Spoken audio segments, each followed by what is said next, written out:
Ce ne sont pas les grosses erreurs qui ruinent vos finances. Ce sont les petits gestes quotidiens, automatiques, invisibles, mais dévastateurs. Selon une étude de Duke University, 40% de nos actions quotidiennes sont des habitudes, pas des décisions conscientes.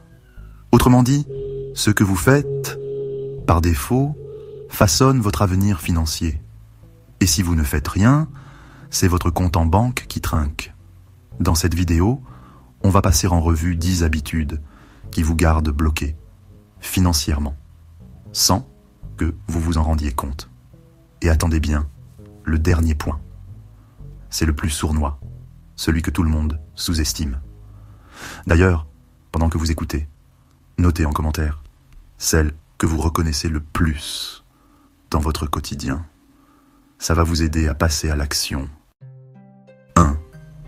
Ne pas avoir de carrière bien définie. En France, près de 8 actifs sur 10 dépendent d'un seul salaire. Or, comme le rappelle le fisc américain, un millionnaire moyen possède au moins 7 sources de revenus. Pendant mes années en entreprise, j'ai vu des collègues perdre leur emploi du jour au lendemain. Loyer, crèche, crédit, tout continue. Mais les revenus, zéro. C'est ça, le coût d'opportunité. Croire qu'on est en sécurité. Jusqu'à ce qu'il soit trop tard. Commencez petit. Freelance, vente de produits, digitaux, consulting, investissement ou création de contenu. Mieux vaut une deuxième source de revenus moyenne que zéro plan B. Si vous avez une compétence que vous pourriez monétiser, notez-la dans les commentaires. Qui sait, ça pourrait inspirer d'autres personnes ici. 2. Jouer au jeu du statut. Acheter une montre ou des vêtements de marque juste pour montrer qu'on a réussi, c'est une illusion dangereuse. Selon une étude menée par l'Université de San Francisco, plus les achats sont motivés par le statut, moins ils procurent de satisfaction durable. Et pourtant, on continue. Pourquoi ? Parce qu'on confond reconnaissance et valeur réelle. Avant tout achat, posez-vous 2 questions. Est-ce que cela m'aide à construire la vie que je veux ? Est-ce que je le voudrais encore si personne ne le voyait ? Si la réponse est non, c'est un abonnement mensuel à la validation sociale et ça coûte très cher. Likez cette vidéo si vous avez déjà fait un achat que vous avez regretté juste après. On l'a tous fait au moins une fois. 3. Avoir des finances en désordre. Selon Panorabank, les Français dépensent en moyenne 270 € par an en abonnements non utilisés, soit l'équivalent de plusieurs week-ends perdus. Mais ce n'est pas qu'une question d'argent. Le désordre financier crée du stress cognitif, exactement comme un bureau en bazar. Des études en neurosciences montrent que le désordre, même virtuel, diminue la capacité de concentration et de prise de décision. 3 actions simples. Automatisez vos prélèvements.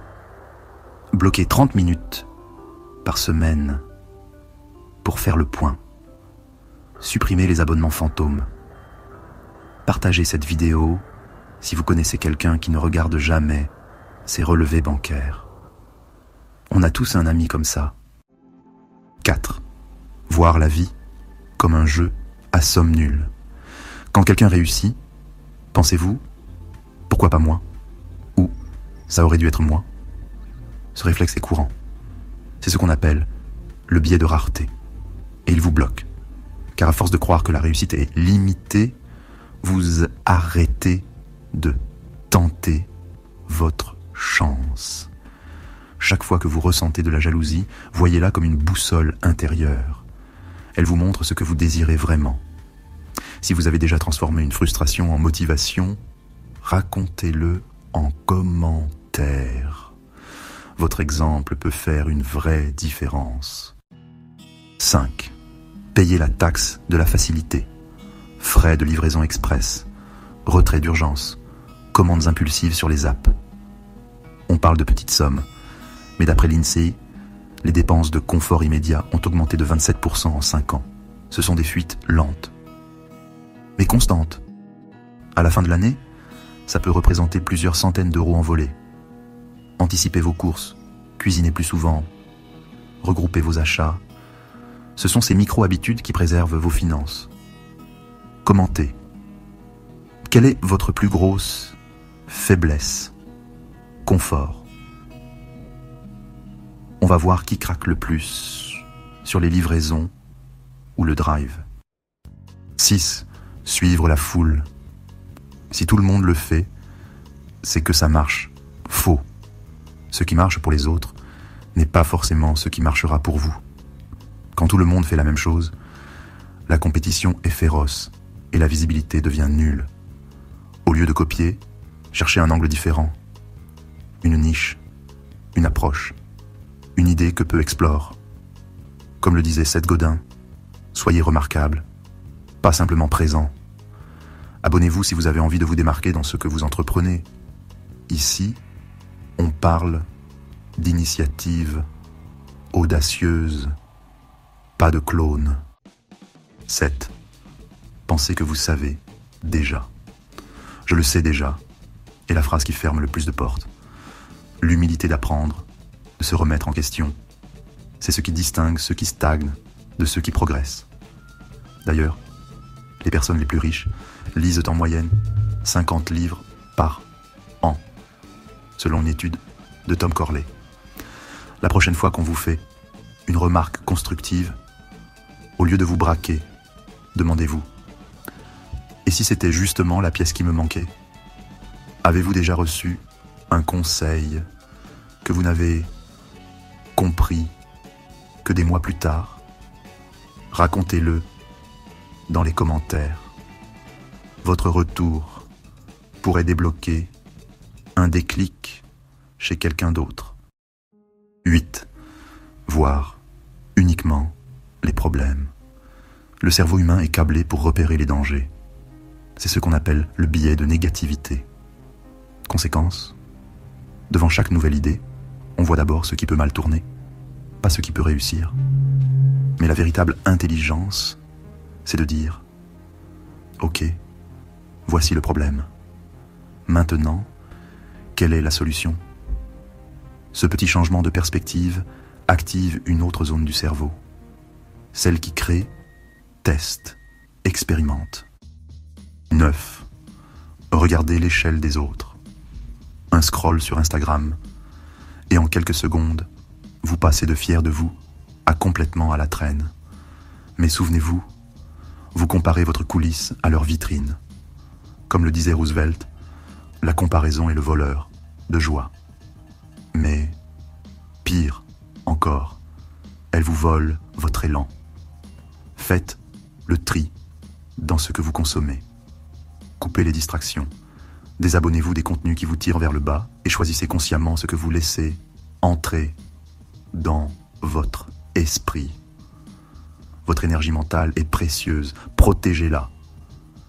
Partagez cette vidéo avec une personne que vous aimez et qui a besoin de se recentrer sur son propre chemin. 10. Fréquentez uniquement des gens comme vous. On change rarement quand on se sent trop à l'aise. Et si vous n'êtes entouré que de personnes au même niveau, vous risquez de stagner confortablement. L'exposition à d'autres réalités vous pousse à penser différemment. C'est ce que confirme le concept du seuil de douleur du changement. On ne change vraiment que quand l'inconfort d'aujourd'hui dépasse la peur du changement. Qui, dans votre entourage, vous pousse à réfléchir plus grand? Identifiez-le, remerciez-le et passez plus de temps avec lui. Ces 10 habitudes ne sont pas spectaculaires. Elles sont discrètes, quotidiennes, parfois même invisibles. Mais ensemble, elles vous volent vos projets, votre progression, votre liberté financière. Heureusement, chacune d'elles peut être remplacée par une décision plus alignée, plus lucide, plus puissante. Ce n'est pas une révolution en un jour.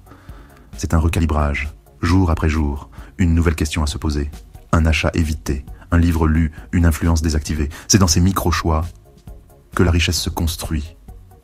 Dites-moi en commentaire, quelle habitude allez vous transformer en premier. Likez cette vidéo si elle vous a permis de mieux comprendre ce qui vous freine. Partagez-la à un proche qui mérite mieux que de rester bloqué par défaut. Et surtout, si vous voulez commencer à investir intelligemment, cliquez sur le lien en description pour récupérer votre action gratuite.